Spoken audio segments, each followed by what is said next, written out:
Hello বন্ধুরা, আশা করছি তোমরা সবাই খুব ভালো আছো। আজকে আমি বেরিয়েছিলাম সকাল সকাল বাজারের উদ্দেশ্যে বাঁধাকপি আনতে। তার কারণ হচ্ছে আমি ফার্স্টবার একটু মাঞ্চুরিয়ান বানাবো বলে, ভেজ মাঞ্চুরিয়ান। তো ঘরে এসে সব কিছু সবজিগুলো কেটে নিয়েছি। কেটে নেওয়ার পরে আমাকে ভালো করে ধুয়ে টুয়ে নিয়ে আমি সাইডে আবার এক্সট্রা করে রেখে দিয়েছি যেগুলো লাগবে তেলে ভাজবো বলে। তো আর এটা হচ্ছে আমি মিক্সিতে একটু ভালো করে সবজিটাকে ফার্স্টে পিষে নিয়েছি, তার কারণ মুখে যাতে না লাগে। আর এর মধ্যে ময়দা, কর্নফ্লাওয়ার, নুন, একটু গোলমরিচ দিয়ে ভালো করে মেখে নেওয়া হয়েছে এটাকে। একটু কাঁচা লঙ্কা দিয়ে মা একটু মেখে দিয়েছে ভালো করে, কারণ আমার হাতটা কেটে গেছিলো বলে।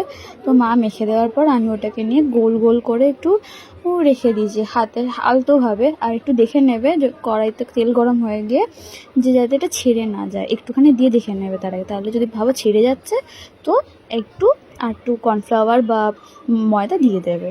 তো আমার এখানে ভাজা হয়েও গেছে। দেন আমি যেমন চিলি চিকেনের আমি যেমন বানাই ওরমভাবে পেঁয়াজ আর ক্যাপসিকামটা ভেজে নিয়েছি, দিয়ে ওতে সস টস সব দিয়ে আমি যে পকোড়াগুলো করে রেখেছিলাম ভেজ, সেগুলো আমি দিয়ে দিয়েছি। আর তোমরাই দেখো কত সুন্দর একটা কালারও এসছে।